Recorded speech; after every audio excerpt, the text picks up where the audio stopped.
مفتی صاحب جو میرا آپ سے سوال تھا پہلا اور دوسرا سوال جب آپ کی آواز میں ڈسٹورشن تھا تو وہ میرا یہ تھا کہ آپ نے بڑی اچھی بات کی کہ یتیم لڑکیوں کے سر پر ہاتھ رکھیں، یتیم لڑکیوں کی بھی شادی ہونی چاہیے، ظاہر طلاق یافتہ ہیں ان کی بھی اور جو بیوہ ہیں، لیکن معاشرے میں ایسا ہوتا کہاں ہے؟ جب ایک دوسری شادی کرنے مرد کھڑا ہوتا ہے تو اس کو کوئی طلاق یافتہ یا کوئی بیوہ یا پھر کوئی یتیم یا کوئی ایسی عورت نہیں چاہیے ہوتی جس کی عمر نکلی جا رہی ہے شادی کے لیے۔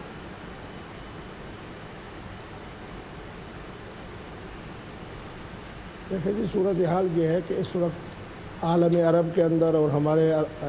بر صغیر کے اندر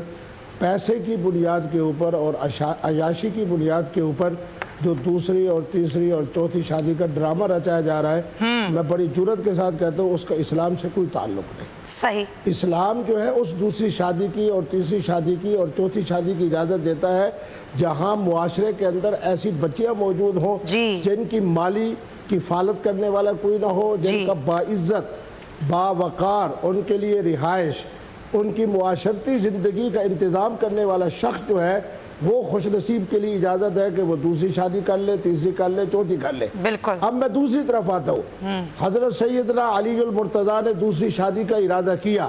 میرے نبی رحمت نے اجازت عطا نہیں فرمائی، اور حتیٰ کہ فرمایا کہ من احبہا، جس نے بی بی فاطمہ سے محبت رکھی اس نے میں محمد سے محبت رکھی، جس نے بی بی فاطمہ کا دل دکھایا، معنی یہ ہے کہ نبی رحمت پیغام دے رہے ہیں پوری امت مسلمہ کو اور انسانیت کو کہ دوسری شادی کا معنی ہے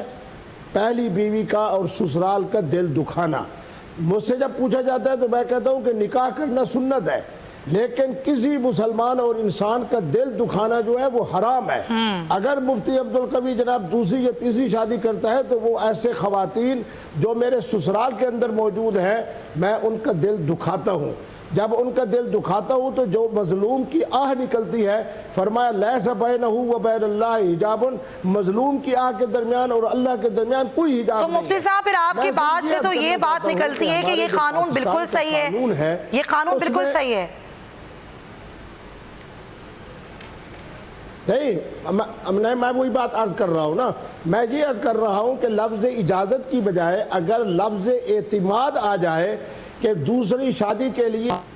خاوند پر لازم ہے کہ اپنی پہلی بیوی کو اعتماد میں لے آئے، اسے مطمئن کرنے کی کوشش کرے، جب وہ مطمئن ہو جائے آپس میں باہمی اعتماد کی بنیاد کے اوپر پھر آگے رضامندی کا نام رکھ لیں۔ لیکن یہ جو مصالحاتی کونسل کی طرف جانا ہے یہ میں سمجھتا ہوں کہ یہ سمجھے خامد کے لیے، لیکن مفتی صاحب آپ کو ایسا لگتا ہے کہ اس قانون کی ضرورت کیوں پیش آئی؟ آپ لوگ مذہبی اسکالر، تمام علماء، تمام مشائخ اگر کوئی ایسی آگاہی مہم چلائیں، اسلام کو صحیح طریقے سے اس کی تعلیم لوگوں تک پہنچائیں کہ شریعت صرف یہی حکم نہیں دیتی کہ آپ 4 شادیاں کر لیں، 4 شادیاں کس طرح کریں، کس ماحول میں کریں، کس خاتون سے کریں اور ان کے حقوق کیسے پورے کریں، اس آگاہی کو دینا، اس تعلیم کو دینا آپ کو نہیں لگتا یہ آپ لوگوں کا بھی فرض ہے؟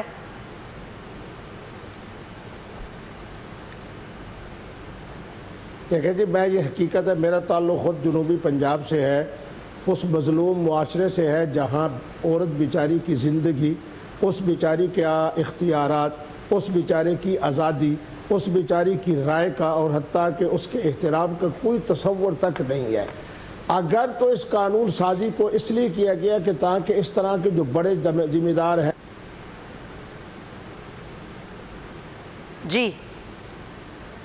بالکل مفتی تقی صاحب بالکل اس طرح آپ لے کے گئے ہیں، بالکل آپ صحیح کہہ رہے ہیں۔ عارف چودھری صاحب یہ جو دل دکھانے والی بات ہے، یہ بات آپ نے بھی کی کہ دل دکھانا یا پھر آپ نے حقوق کا تعین کرنا ہے۔ یہاں پر ہم دیکھتے ہیں کہ ہم حقوق العباد کا خیال ہی نہیں رکھتے، چاہے وہ بیوی ہو یا دوسرے رشتہ دار ہوں یا ماں باپ ہوں، آپ نے سب کو لے کر چلنا ہے، آپ نے سب کے حقوق کا خیال رکھنا ہے۔ اگر آپ واقعی سب کا